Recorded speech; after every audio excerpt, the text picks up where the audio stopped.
জাপানে সাকসেস হওয়ার জন্য সবচেয়ে গুরুত্বপূর্ণ বিষয়টা হচ্ছে সেলফ ম্যানেজমেন্ট বা নিজেকে নিজে পরিচালনা করা।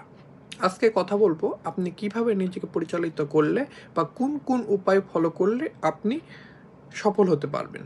সর্বপ্রথম জাপানে আসার পর আপনাকে আপনার ডেস্টিনেশন ঠিক করতে হবে। আপনার লক্ষ্য কোথায়, কোথায় আপনি যেতে চান, সেই বিষয়ে আপনাকে একদম স্থির একটা ডিসিশন নিতে হবে। এমনও হতে পারে যে আপনি অনেক টাকা ইনকাম করে বাংলাদেশে চলে যাবেন এবং বাংলাদেশে যে একটা ব্যবসা করবেন, তাহলে আপনাকে একভাবে চলতে হবে। যদি আপনার এমন লক্ষ্য থাকে যে আপনি জাপানে একটা কিছু করতে চান, সেটার একভাবে আপনাকে চলতে হবে। আবার এমন হতে পারে যে আপনি ইউরোপে বা অন্যান্য কান্ট্রিতে চলে যাওয়ার ডিসিশন নেবেন, তাহলে আপনাকে একভাবে চলতে হবে।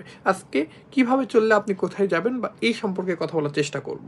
যদি আপনার বাংলাদেশে যাওয়ার ইচ্ছা থাকে তাহলে আপনাকে অবশ্যই টাকা ইনকাম করতে হবে অনেক, কারণ আপনি বাংলাদেশে যে কিছু করতে চাইলে অবশ্যই আপনাকে টাকা লাগবে। আবার যদি বাংলাদেশে প্রপার একটা কোনো জব করতে চান, তাহলে জাপানে কোন সেক্টরে পড়াশোনা করতে হবে বা কিসের উপর গুরুত্ব দিতে হবে সেটাও আপনাকে দেখতে হবে।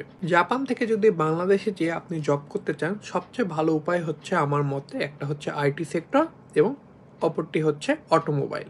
এই দুই সেক্টরে যদি আপনি জাপানে পড়াশোনা করেন এবং ভালোভাবে পড়াশোনা করেন, তাহলে বাংলাদেশে বড় বড় কোম্পানিতে আপনাকে কিন্তু জব দিবে। যেহেতু জাপানে অনেক ধরনের সেনমন গাক্কো বা ডিপ্লোমা আছে, সেখানে কিন্তু আপনাকে বিস্তারিত কোনো কিছু সম্পর্কে শেখানো হয় না। যদি জাপানে ডিপ্লোমা করেন, সেক্ষেত্রে বাংলাদেশে যেও কিন্তু আপনি জব পাওয়া আপনার জন্য অনেক টাফ হয়ে যাবে। সো আপনারা যারা বাংলাদেশে ব্যাক করে বাংলাদেশে একটা চাকরি বা এ ধরনের ক্যারিয়ার করতে চান, অবশ্যই আপনাকে ভালোভাবে জাপানিজ ল্যাঙ্গুয়েজ পড়াশোনা করে ভালো কোনো জাপানিজ ইউনিভার্সিটিতে পড়াশোনা করার পর বাংলাদেশে যেতে হবে। এরপর অনেকের টার্গেট থাকে বাংলাদেশে যে ব্যবসা করবেন, সেক্ষেত্রে অবশ্যই আপনাকে নর্মাল কোনো গাক্কোতে ভর্তি হওয়ার পর আপনাকে অনেক টাকা ইনকাম করতে হবে। সেটা যেভাবেই হোক, আপনাকে ওভার জব করে হোক বা যেভাবে হোক, নর্মাল কোনো একটা গাক্কোতে টিউশন ফি যেখানে কম বা পড়াশোনা দেখা যাচ্ছে কম টাইম, প্রতিদিন 3 ঘন্টা ক্লাস বা 2 ঘন্টা ক্লাস বা এই ধরনের কোনো একটা স্কুলে ভর্তি হওয়ার পরে আপনাকে অনেক টাকা ইনকাম করতে হবে। এছাড়া কিন্তু বাংলাদেশে যে একটা ব্যবসা শুরু করতে তো আর ইজিলি পারবেন না, এই জন্য অনেক টাকার প্রয়োজন পড়বে। সো অবশ্যই আপনাকে এ ধরনের একটা পন্থা অবলম্বন করতে হবে, যে পন্থায় আপনি অনেক টাকা জমাইতে পারবেন। যদি আপনি ভালো কোনো একটা গাক্কোতে ভর্তি হন, স্কুলে ভর্তি হন, তাহলে অবশ্যই আপনার টিউশন ফি থাকবে অনেক বেশি, পড়াশোনার চাপ থাকবে অনেক, আপনি কিন্তু নিজেকে টাইম দিতে পারবেন না বা জবের ক্ষেত্রে টাইম দিতে পারবেন না। সেক্ষেত্রে আপনি চাইলে দুইটা একসঙ্গে চালাতে পারবেন না। একসাথে আপনি গাক্কো, একসাথে জব, এটা কিন্তু কভার করা এতটাও পসিবল সম্ভব হবে না, খুব ইজিলি এটা সম্ভব হবে না। পরবর্তী বিষয় হচ্ছে জাপানে আপনি লং টাইম থাকতে চান। লং টাইম থাকার জন্য অবশ্যই আপনাকে একটা ভালো একটা হ্যান্ডসাম স্যালারি দরকার। জাপানে যদি আপনি খুব শৌখিনভাবে খুব সুন্দরভাবে বসবাস করতে চান, অবশ্যই আপনার অনেক টাকার প্রয়োজন পড়বে। সো জাপানে যদি আপনার থাকার একান্ত ইচ্ছা থাকে, তাহলে অবশ্যই আপনাকে ইউনিভার্সিটিতে পড়াশোনা করতে হবে। ইউনিভার্সিটিতে পড়াশোনা না করলে আপনার কিন্তু লেভেল আপ হবে না। আপনি যে কোনো জবে যদি ঢুকেন, সেনমন গাক্কো শেষ করে আপনাকে কিন্তু থার্ড গ্রেডে জব করতে হবে বা সার্ভিসিং সেক্টরে বা এই ধরনের সেক্টরে। আপনি কিন্তু কোনো অফিসিয়াল সেক্টরে জব পাবেন না।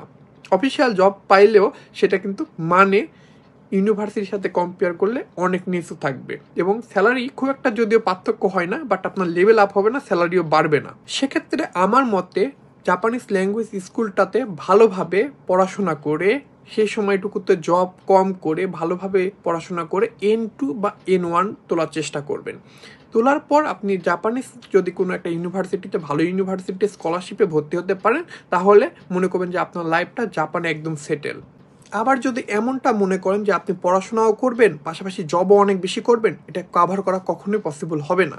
কারণ জব করলে পড়াশোনার প্রতি আপনার আগ্রহ খুব কমে যাবে বা সময় পাবেন না, বা আপনি জব করলে টায়ার্ড হয়ে পড়বেন, আপনি পড়ার পর্যাপ্ত পরিমাণে টাইম বা আপনার ধৈর্যই কুলাবে না। সো যে কোনো একটা পথ আপনাকে অবশ্যই বেছে নিতে হবে। আমার মতে জাপানে থাকতে হলে অবশ্যই আপনাকে পড়াশোনা কোনো বিকল্প নেই। জাপানিজ ভাষাটা যতটা সম্ভব আয়ত্ত করেন এবং একটা ভালো একটা ইউনিভার্সিটিতে স্কলারশিপে ভর্তি হওয়ার চেষ্টা করেন। স্কলারশিপে ভর্তি হলে আপনি পড়াশোনা খুব সুন্দরভাবে করতে পারবেন, কারণ জাপানিজ ইউনিভার্সিটির টিউশন ফিগুলো অনেক বেশি থাকে। সো সেখানে যদি আপনি 50%ও আপনার স্কলারশিপ থাকে, আপনার জন্য পড়াশোনা করা অনেক সহজ হবে। এর পরবর্তী বিষয় হচ্ছে জাপান ছেড়ে যদি আপনি অন্য কোনো দেশে যেতে চান, আমেরিকা বা কানাডা বা এই ধরনের কোনো দেশে, তখন কি করবেন? সেক্ষেত্রে আপনার সবচেয়ে ভালো হবে আপনি নিহঙ্গ গাক্কোতে থাকা অবস্থায় আপনি নাসুয়াসুমি বলেন, হারুয়াসুমি বলেন, বিভিন্ন ধরনের যখন হলিডে থাকবে বা বড় ভ্যাকেশন থাকবে সেই সময়গুলোতে বিভিন্ন দেশে ট্যুর দেওয়া, যেমন হচ্ছে কোরিয়াতে বলেন বা হচ্ছে সিঙ্গাপুরে বলেন, মালয়েশিয়াতে বলেন, এই দেশগুলোতে কিন্তু ইজিলি জাপান থেকে ভিসা পাওয়া যায়। তো এই কয়েকটা দেশ যদি আপনি ভ্রমণ করতে পারেন সেনমনগাক্কু বা দাইগাক্সে অবস্থায়, তাহলে কিন্তু আপনি পড়াশোনা শেষ করে হোক বা পড়াশোনার মধ্যে আমেরিকার ভিসা বলেন বা কানাডার ভিসা বা যে কোনো কান্ট্রির ভিসা পেয়ে যাবেন। সর্বশেষ যে বিষয়টা আমি আলোচনা করার চেষ্টা করব, আমরা যে ভুলগুলো করে থাকি, এই ভুলগুলোর মধ্যে একটা যে আমার ফ্যামিলিকে সাপোর্ট করতে হবে, অথচ দেখা যাচ্ছে আমি জাপানে খুব শৌখিন একটা লাইফ লিড করতেছি। আমি খুবই ভালো একটা ইউনিভার্সিটিতে ভর্তি হয়ে গেছি বা খুবই ভালো একটা সেনমনগাক্কুতে ভর্তি হয়ে গেছি, যেখানে টিউশন ফি কাভার করে বাংলাদেশের পর্যাপ্ত পরিমাণ টাকা পাঠাতে পারতেছি না। এ ধরনের ভুল আমরা অনেকেই করে থাকি। আবার এরকম করি, আমার ল্যাঙ্গুয়েজ লেভেলটা খুব কম, দেখা যাচ্ছে একটা ইউনিভার্সিটিতে ভর্তি হলাম, সেখানে N1 থাকলে বা N2 থাকলে আমার 50% স্কলারশিপ থাকবে, সেখানে আমার কিছু নাই, আমি ভর্তি হয়ে গেছি, দেখা যাচ্ছে টিউশন ফি প্রায় 10 লাখের মতো, সেটা আমাকে বিয়ার করা সম্ভব হচ্ছে না। তো আমি এ ধরনের ব্লগ বানানো শুরু করে দিলাম, জাপানে আপনারা কেন আসবেন না, জাপানে এই ধরনের সমস্যা। ভাই, এটা আপনার নিজস্ব ব্যর্থতা। আপনার ব্যর্থতা এইটুকু, আপনি নিজের লেভেলটা ভুলে যে আপনি উপরে চলে গেছেন। জাপানে এ ধরনের একটা প্রবাদ বা এ ধরনের একটা কথা প্রচলিত আছে যে দুইটা স্টুডেন্ট, একটা ভালো স্টুডেন্ট আর একটা হচ্ছে মিডিল ক্লাস মানে মিডিল লেভেলের স্টুডেন্ট। তো একটা ভালো স্টুডেন্ট করলো কি, টোকিও ইউনিভার্সিটিতে ভর্তি হলো সব ভালোদের মধ্যে, হ্যাঁ। আর একটা মিডিল যে ক্লাস লেভেলে আছে, সে হচ্ছে একটা খারাপ একটা নর্মাল একটা ইউনিভার্সিটিতে ভর্তি হলো। তো নর্মাল ইউনিভার্সিটিতে ভর্তি হওয়ার কারণে এ সবার উপরে চলে গেল, কারণ বাকিগুলো আরও নর্মাল, ও একটু এদের মধ্যে ভালো। আর টোকিও ইউনিভার্সিটিতে যে ভর্তি হলো, সে সবার মধ্যে কোণঠাসায় পড়ে গেছে, কারণ সবাই অনেক ভালো স্টুডেন্ট, প্রতিযোগিতা অনেক বেশি, হ্যাঁ। যেহেতু জাপানের সব ইউনিভার্সিটিকে সমমানে ধরা হয়, বাংলাদেশের মতো ঢাকা ইউনিভার্সিটি বা রাজশাহী ইউনিভার্সিটি এ ধরনের ভেদাভেদ নয় জাপানে। তো এই ক্ষেত্রে হয় কি, এই যে স্টুডেন্টটা যে হচ্ছে নর্মাল একটা ইউনিভার্সিটিতে ভর্তি হয়েছে, সে সবাইকে দেখে নিজে উৎসাহ পায় অনেক, যে আমি সব ভালো পারতেছি, তাকে টিচাররাও বেশি কেয়ার করে বা এইভাবে দেখা যাচ্ছে সেই ভালো কিছু করে। আর যে টোকিওতে ভর্তি হলো, সে সবাইকে দেখে হতাশায় পড়ে যে এক সময় কিছুই করতে পারে না। এটা আমার কথা না, এটা জাপানিজ একটা বড় মাপের একটা প্রফেসরের কথা। তো এই ধরনের কাহিনী ঘটে থাকে জাপানে। সর্বোপরি আমি বলবো, যদি আপনার ফ্যামিলিকে সাপোর্ট দিতে হয়, আপনি সেনমনে বা আইটি নিয়ে পড়েন, অটোমোবাইল নিয়ে পড়তে গেলে আপনাকে অনেক সমস্যা করতে হবে, কারণ অটোমোবাইলের টিউশন ফি অনেক বেশি। আইটি বলেন বা এই ধরনের যেসব সাবজেক্ট আছে, এই ধরনের সাবজেক্ট নিয়ে পড়াশোনা করাটা খুব বেটার হবে। দেখা যাচ্ছে সব কিছু একসাথে হ্যান্ডেল করতে গেলে আপনার ডিপ্রেশন কাজ করবে বা আপনি মেনটেন করতে পারবেন না, সেক্ষেত্রে অবশ্যই আপনাকে খারাপ একটা পজিশনে যেতে হতেও পারে, তাই না? সো আগে থেকে যদি এগুলো ভেবে নেন, যেহেতু আপনি কত টাকা স্যালারি পাচ্ছেন বা কোথায় যাচ্ছেন, কোন সিটিতে যাবেন, সব কিছু আগে থেকে আপনি ঠিক করতে পারবেন বা সব কিছু আপনি কেসান বা ক্যালকুলেশন করতে পারবেন আগে থেকে।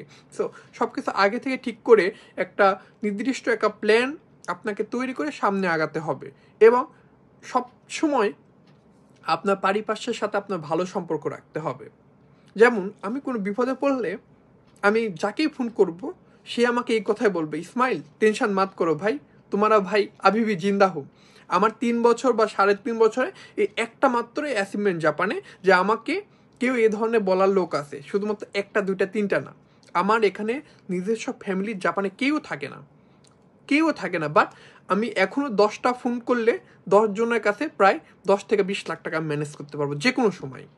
সো এ ধরনের অবশ্যই আপনার ভাই ব্রাদার্স থাকতে হবে। জাপানে আসলে টাকা পয়সার সমস্যা বলেন বা যেহেতু আমরা এখানে ফ্যামিলি ছাড়া জাপানে থাকি, অবশ্যই এ ধরনের আমাদের অনেক লোকজন প্রয়োজন।